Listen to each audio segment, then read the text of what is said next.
There we go. So welcome to Why Are These People Yelling at Me?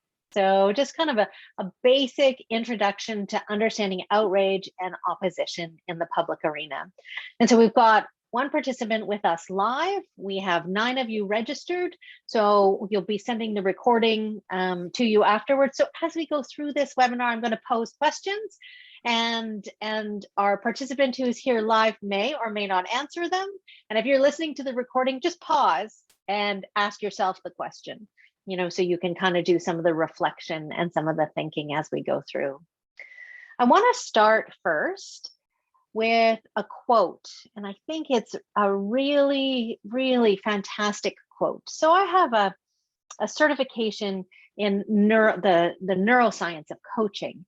And as part of that, we did lots and lots of research into the scientific motivations or impacts of emotion on people. And so some of that work is grounded in the work of a neuroscientist called Lisa Feldman Barrett. And she has some really big, heavy text, some really engaging, kind of easy to read books. And one of those is called 7.5 Lessons About the Brain. So that's where this quote comes from. So as I read it, just think about your own experience and see how that relates to it. So here's the quote. Today, many of us feel like we live in a highly polarized world where people with opposing opinions cannot even be civil to each other. If you want things to be different, I offer you a challenge. Pick a controversial political issue that you feel strongly about. Spend 5 minutes per day deliberately considering the issue from the perspective of those you disagree with. Not to have an argument with them in your head, but to understand how someone who's just as smart as you can believe the opposite of what you do. I'm not asking you to change your mind. I'm also not saying this challenge is easy. It requires a withdrawal from your body budget, and I'll explain that afterwards. And it might feel pretty unpleasant or even pointless. But when you really try to embody someone else's point of view, you can change your future predictions about the people who hold those different views. If you can honestly say, I absolutely disagree with those people, but I can understand why they believe what they do, you're one step closer to a less polarized world. That is not magical, liberal, academic rubbish. It's a strategy that comes from basic science about your predicting brain. So that's the end of the quote. And so I'll just throw this question out there. What stands out for you? What resonates or connects to your experience with outrage and opposition?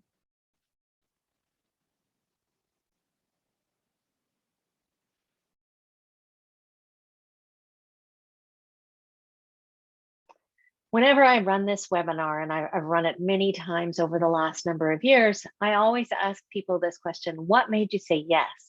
What made you sign up and register for a webinar about outrage and opposition? And I think some of it's personal, like in that Lisa Feldman Barrett quote. Oftentimes we have relatives or neighbors who see the world totally different than us, and we find those spaces between us getting further and further apart, our ability to connect being challenging. But lots of times we find in our work that the escalation is faster, that the divide is deeper between people, and it's really hard to cross it. People dig in really fast. And then, all the strategies that maybe we used to have, they often seem not to work. And maybe the things that used to be tried and true in the past aren't having the results that we thought they would.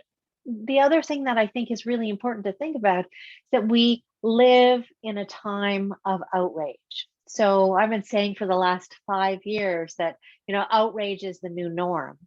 But then we entered a global pandemic where we sort of kind of put over top of a time of outrage, anxiety, fear, and disconnection from the global pandemic, almost like icing on a cake. over top of what we were already experiencing. And that just intensifies the emotion that people are experiencing. And it goes to that quote about, we are living in a highly polarized world. One of the phrases I think that kind of sums up what we're experiencing the best is toxic polarization. And that comes from an academic, Peter Coleman, who's written a brilliant new book called The Way Out, as in the way out front, to find a way out from toxic polarization.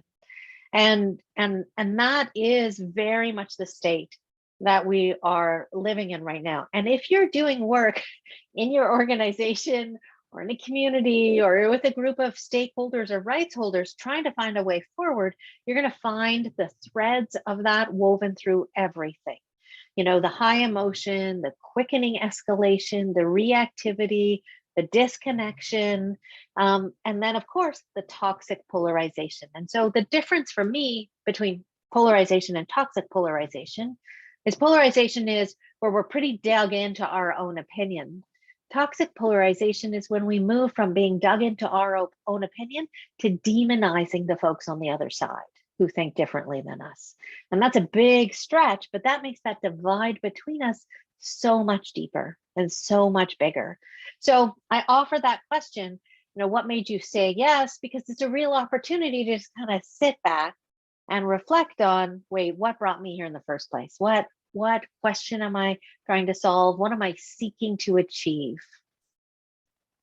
And I'll just say, Amanda, if you want to chime in at any time, because you're here live with me, feel free.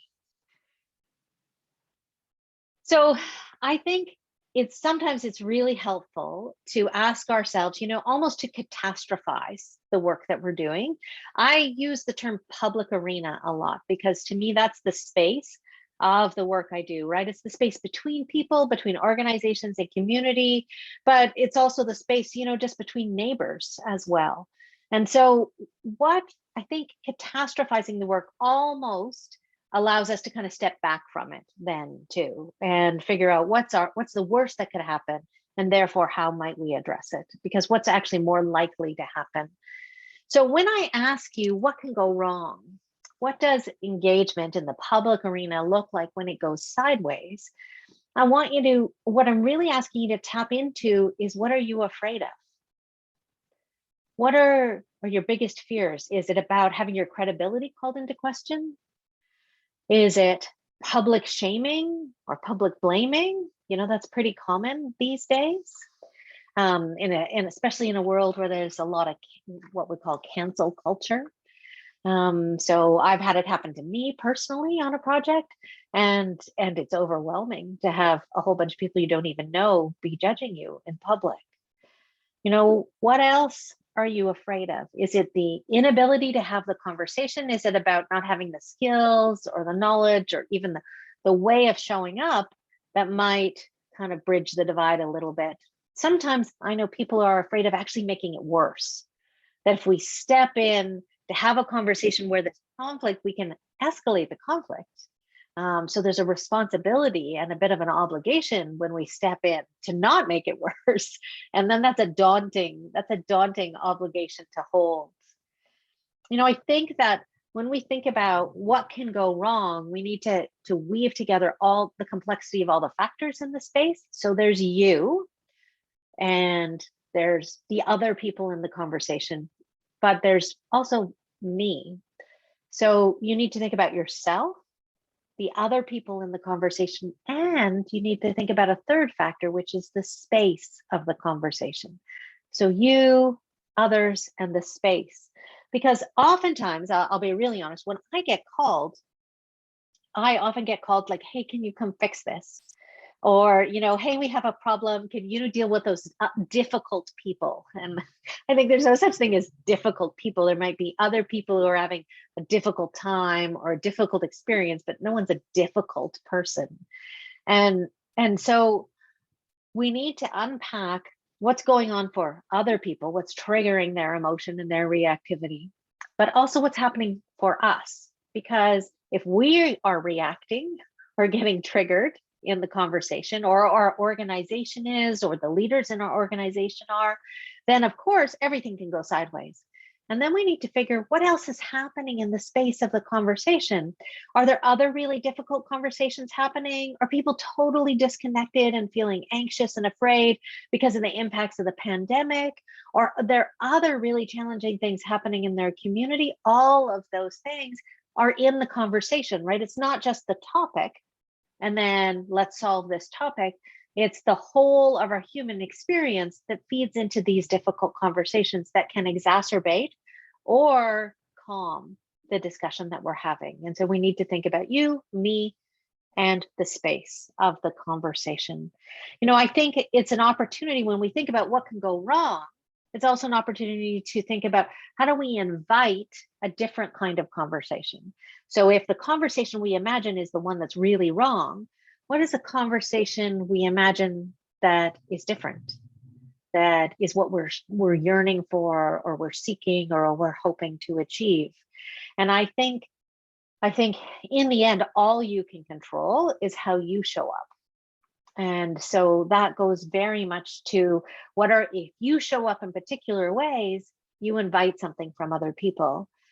And of course, when you show up in ways that are maybe frustrated, exhausted, overwhelmed, fearful, that also communicates itself into the space. In the same way, when you show up with courage and compassion and openness, that communicates itself into the space as well.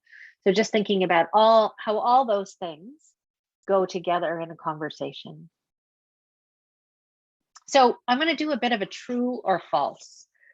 And so I'm going to ask some questions and then I'll unpack the answers and we'll go through it. So Amanda, if you want to answer, you can unmute yourself or you can throw it into chat, or you can just think to yourself what your answers are. So the first one, true or false? Outrage and opposition is mostly caused by people not understanding the facts or all the information. So what do you think the answer to that is? True or false? I will tell you most people answer true to that one. And unfortunately, it's false. Now, I really wish the answer was true because that would make it simple, right? If they didn't understand it, then we could just explain it to them and then they would be calm and it would be fine. Unfortunately, that's not how it works. And it's based on the premise that facts do not make people feel better. And so it's a normal human reaction to really explain things to people, because if, we often think, well, they must not understand it. And if I explain it to them, then they'll calm down. But that's us wanting them to think like we do, rather than recognizing whatever's motivating their concern is often about the interpretation of you or the space or a judgment or an assumption or a prior experience. And so, the not understanding the situation can fuel the outrage, right? It can add fuel to the fire, but it's not the cause of the outrage. Here's number 2. Outrage and opposition is mostly caused by misinformation or stories being repeated by people against the project. What do you think about that one? Because misinformation and alternative facts are rampant out there right now. They're everywhere. So that one is actually false. But I want to provide some nuance on that one. So I want to distinguish first between misinformation and disinformation. So misinformation is part of human communication. I misunderstood something. We played the telephone game and my neighbor told me something and their neighbor told them something. And then I said something at a meeting and the story is different than where it started. That's misinformation. That's a result of human communication. So error, mistakes, just only hearing a portion of a thing. That's natural in a conversation. And it's important to unpack that because everyone's going to have a different perspective and a different story. Disinformation is information intentionally put out there to change the story. Now, knowing that it is wrong, knowing that it's incorrect or knowing that it will actually exacerbate the conflict. So in this question, I'm talking about misinformation. Misinformation, the result of human error. So it's really important to recognize that I'm going to have a truth in a situation, you're going to have a truth, and maybe if we have a really good conversation, we come to a shared truth that's actually different than my truth and your truth, right? We have something that we share together, that we understand together. That can correct misinformation, because of course, then the foundation of that is that we deepen our understanding of each other and the situation. We share stories, we really talk it through, we deliberate. Disinformation can fuel outrage and opposition because its intention is to fuel outrage and opposition. And we need to apply totally different strategies to disinformation than we do to misinformation. And we also need to acknowledge that this misinformation is out there. And we need to welcome it into the conversation, right? If my neighbor told me something, and we need to bring that topic in and have a conversation about it. I did a project a couple of years ago about closing emergency rooms in rural Canada. And so misinformation would be people speaking from fear, from a fear-based perspective, saying, my children have asthma, and I'm afraid if the emergency room, closes, if they have a problem in the middle of the night, their lives will be at risk. Now, that's misinformation. That story gets spread through the community that my children are going to die because the emergency room is closed. Disinformation is, say, a physician, and this happened in this situation, a physician who works in the emergency room saying that when the emergency room closes, that community will have no access to healthcare. No access to healthcare.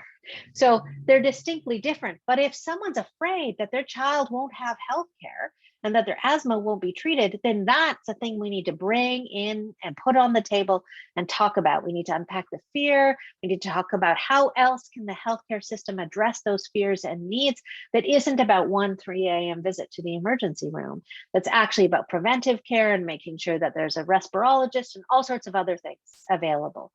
And so we need to welcome in the misinformation and the disinformation. We need to be really clear about what is true and what is not. We need to combat the disinformation. Okay, outrage and opposition is mostly caused by people who are against the project in principle or who have another agenda. Now, this is pretty common and becoming more and more common now. People who align themselves with groups, people who think like them, and then they stand for this, right? We are against this. So my answer to this one is that it is mostly false, but a little bit true. And so it makes it as messy as engagement work actually is. So it's a reality that the beautiful mess of democracy that we live in and we work in is that everyone has a right to a voice. And they have a right to take a stand on an issue based on their own particular values. And that those groups are out there. I think about work that really is volatile, where people come out inside. So issues in healthcare, like reproductive health, or issues in the environment and the economy, like pipelines, for example, right? People who take a stand, I'm 100% against, or I'm 100% for.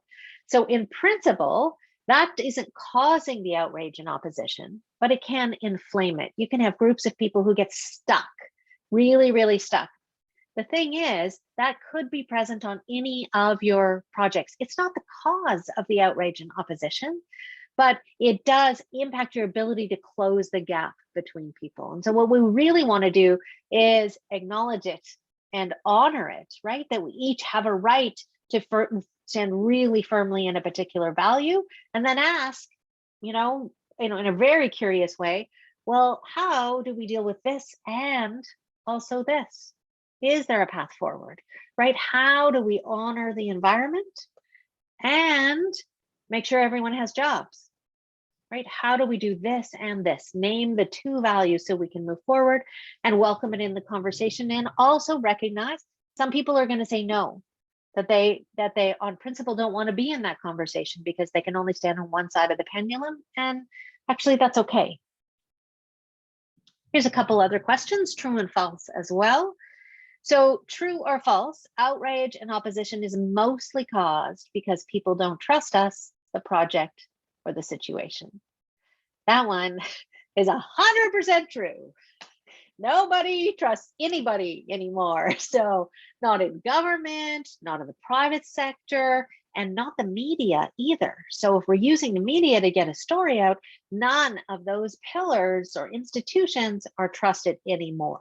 And trust is at an all-time low. And of course, trust is easy to destroy and really hard to build. And so I think we need to start with recognizing it. And I really believe that the antidote to building trust is actually, or to a damaged trust or a low trust, is actually to introduce humanity into our conversations. Because when we are in relationship, when we see each other as more than position or representative, we see each other as people, then we have the possibility to build trust. Now that means actually we welcome emotion into the conversation, right? We show up as real human beings versus as sort of with our armor or our position on, and we talk about real things with real people. And that's hard to do because we've been trained, right? What's professional? Well, what's professional is having a human conversation with another human being, and that builds trust. And not being human, not bringing the humanity or the emotion in, increases distrust. And that's actually just a thing that happens in our brain.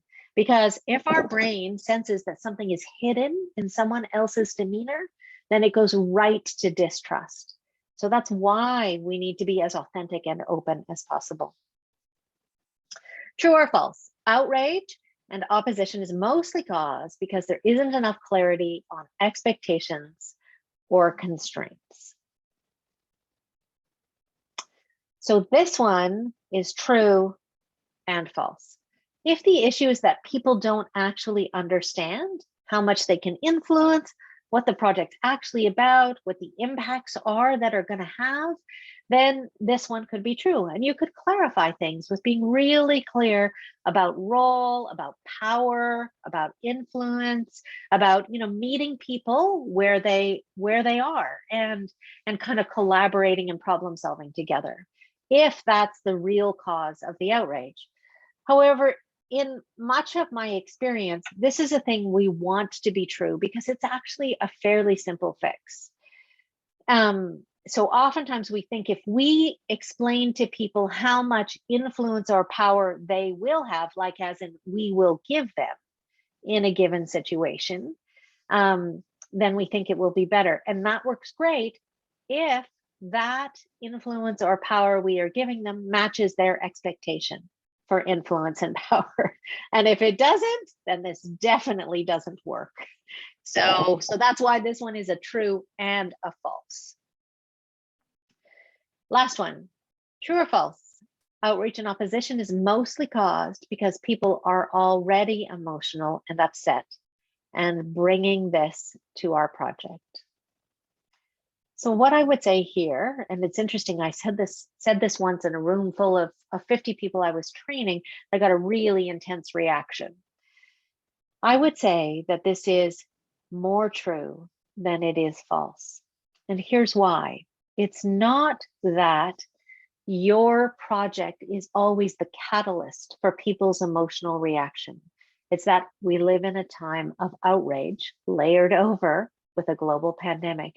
And so we're already prone to reactivity, polarization, to disconnection, actually. We're already prone to that. We're already prone to be seeking people who only think like us and rejecting people who think differently. In fact, all the platforms and the ways in which we talk to each other are programmed like that, right? Facebook, Twitter, LinkedIn, all of those platforms, they show us, Instagram, they show us who thinks like us, who likes our posts, right? And they don't show us folks who think differently. So in countless ways, our brains are being programmed to look for our tribe, look for the group of people who think like we do.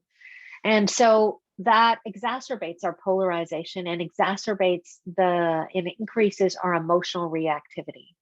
Now, it doesn't mean that your project doesn't need to change or isn't the thing that is upsetting people and isn't going to have an impact. Your project or your situation or your topic could be that thing, but it's important to recognize that people come to your project with the whole of their experience, and they bring that and apply that lens to your project. So they're bringing, the stress and tension of losing a job, and trying to find housing, and living in a pandemic, and fear for their children. All of that is also coming, and so that will always make people more emotional. And if your project is sort of the fuel to the fire, then you can expect an increased reaction. So that kind of lays the groundwork for these 12 triggers. So these are 12 things, 12 factors that you can work through and think about, well, is this at play for the group of people I'm working with? And is this likely to trigger outrage in this situation? Now, these triggers were originally created by a man called Paul Slovic, who did research in the late 80s, early 90s, actually mostly into the work of nuclear energy, to understand why every time he said the word nuclear, people freaked out. And then Peter Sandman added on top of these. So I think Paul Slovic did the first 8 and Peter added another 4. Now, it's really important to note that it's so helpful when you're sitting down to think about a situation before you go into conversation with people, to think about, okay, this group of people, or even to have subsets of groups of people, right? Some people who are, you can divide people by geography or interest or value or demographics, and think, okay, might this trigger be at play for them? And how might it be at play? In fact, how high might this trigger be on a scale of, say, 1 to 5? And I'm going to send you in follow-up a worksheet that I have that kind of provide some nuances on mapping these triggers. So the first one is called coerced. And so the essence of coerced is, do people feel like this is being done to them rather than with them or for them? Industrial is about human impacts on the environment or on a given situation. So is something changing in our environment or geography? And can we point to it? Actually, can we see it, visibly see it? That will tend to create an emotional reaction because it serves as a reminder of the change. Exotic is about beyond the realm of our personal experience. Like, it never occurred to us we could go into lockdown. We knew that there were viruses out there, but in March 2020, what just happened? The world shut down. So that would be an example of exotic. So in our lifetimes, that hasn't happened, but that's a trigger. Memorable is thinking about this particular situation and being able to look back on when you got the news that this situation was going to impact you or change your life or change your employment situation. And who you were with when you got the news, what time of day it was, where you were, things that make it memorable, so that when similar things come up again, you have a visceral reaction that takes you right back to when you got that news. Dreaded is living in fear or anxiety of the worst happening every day. And I would say, honestly, right now, in the last couple of years, that's a fair one to put it in play for many things, because that dread is sort of permeating the global environment and global conversations. Catastrophic is about the impact on future generations. So, do you think this will affect your children and your children's children? Will it forever change your community? Will your life forever be different because of this situation? Unknowable is the one where, if we don't understand the facts or the situation, or we don't have clarity on the expectations or what our role is, then this is the one where you can clarify, oh, this is actually what this situation is about. Here's what you need to know. But that's only 1 out of 12 factors that contribute. But if you don't understand it, it can make you feel intimidated, and it can make you feel uncertain, and it can increase your outrage. Controlled by others is similar to coerced, except controlled by others is mostly about the folks who have power and influence, having power and influence, and then actually having more potentially. That you are excluded from the conversation, and people who often already hold power and influence have a seat at the table and you don't. So it's about the who and also how you're not involved in the conversation. Unfair is about who benefits from the situation. And if it isn't you, you're more likely to be upset. Morally relevant is about values. And so that's the values piece for the groups who are just on principle against something. That's the particular trigger, but it's just 1 out of 12 again. Untrustworthy, you should just check the box on that one.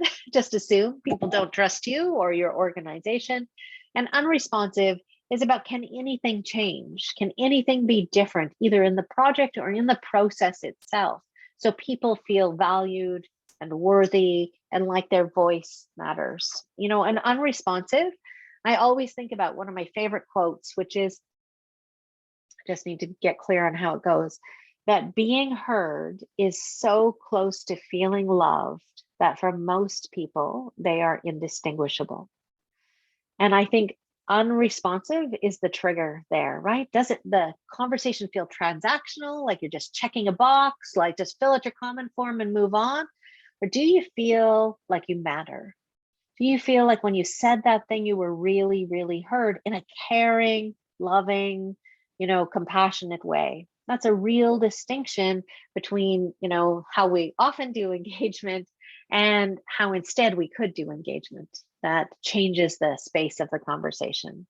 Now, of these 12 triggers, there are 6 that I call the fear factors. So if all 6 of the ones that are highlighted here in yellow, if all 6 of them are at play, we have the potential for something called social amplification.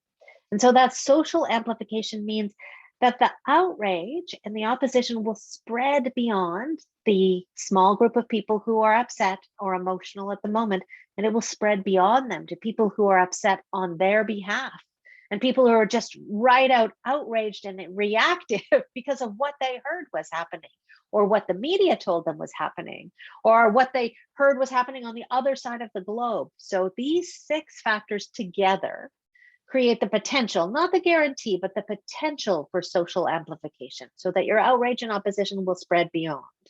And that means, of course, you need to approach things differently than you would with just the immediate outraged or emotional folks, than you would with the folks who the outrage is spreading to like a wildfire. So I want to give you a couple of things you can do, because this is just a short webinar, kind of an introduction to some things. So I want to give you a couple of strategies for things that you can do to address the outrage and opposition. So, oh, no, not that one. So first of all, the foundation for this work is based on an equation. It's not a very scientific equation, but it really says the risk that we face in public engagement.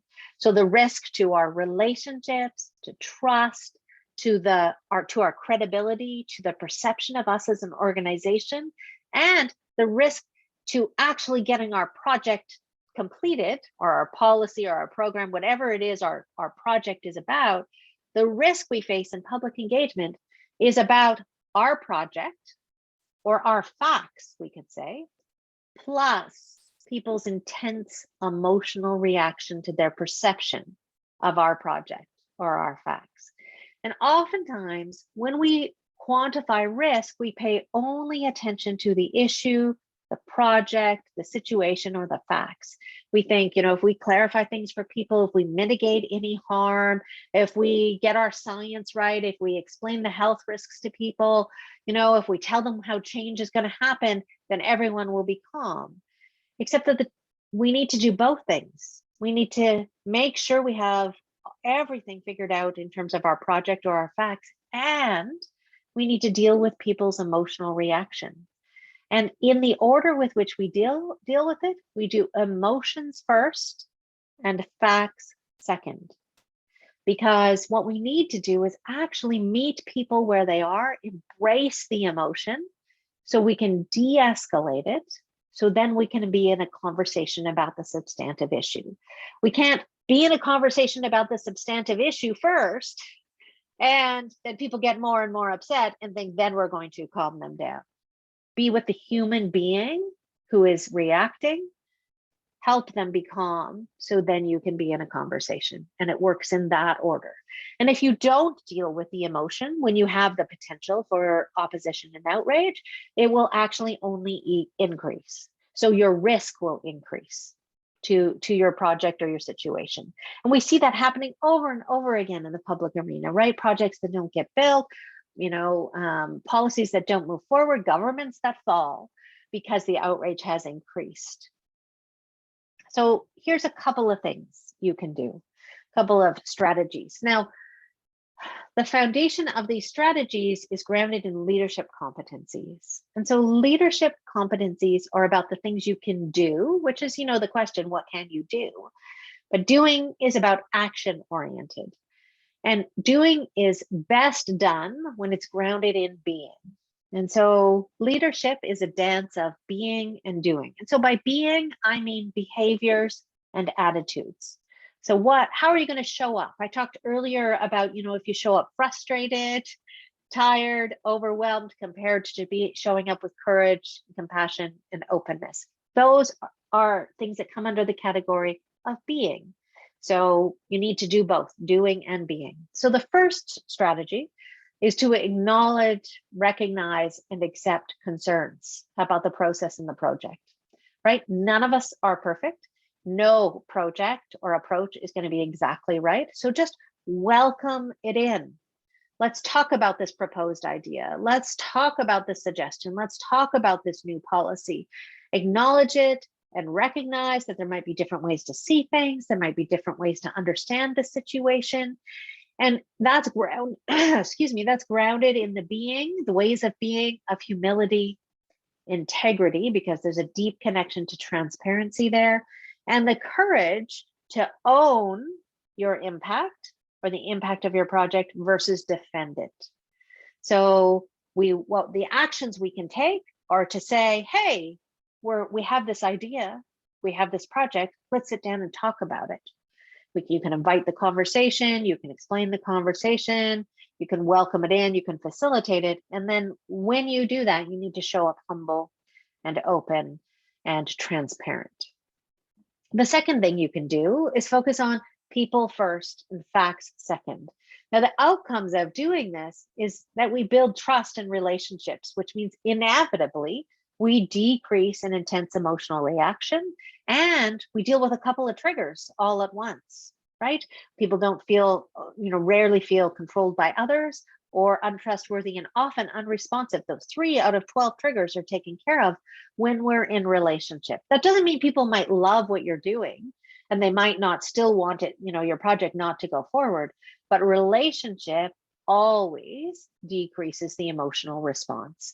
And so the ways of being for you to show up in that are empathy and a commitment to the people you're in conversation with. And then thirdly, to be self-aware, to observe your own reactions and responses and bring your best self to the conversation. So by best self, that is, what does this moment call for from you? What does this situation need from you? How might you show up in order to create the best possible outcome and to support others in the conversation? I said earlier, right, there's you, others, and the space. I think that you are 50% of it. That means others in the space is the other 50. So that's 50% of the interaction you can control. Are you really open? Are you really curious? Are you really actually leaving people with the feeling that they were actually heard and that they're valuable, that they are worthy, that you care about what they have to say? That's 50% of the action right there. And that's the only thing you can actually control, I think, but it influences everything else. So those are a couple of strategies. I will tell you, I'm teaching the IAP2 Strategies for Opposition and Outrage course later in June. It runs over 4 sessions of 3 hours each. And we go into 6 really, really effective strategies in that course. So yeah, it's June 20th, 22nd, 27th, and 29th. And that's the last time I am teaching it in 2022. So it's actually the last time it's being offered in Canada in 2022. So that course is available there. And then there's other ways if you want to keep, learning and stretching and playing in this field of the public arena. I'd love it if you would join me. You can see all of these things on my website at any of these other workshops, the heart and science of emotion, so grounded in the neuroscience of working with emotion, or building capacity for times of chaos and disruption. And then there's other self-paced courses as well. And you can find those all at bravelylead.com. So I'm going to pause there. I want to thank everybody who's listening for being part of this. And I'm going to send a follow-up email with that worksheet I referenced and the link to the recording. And I hope to see you soon.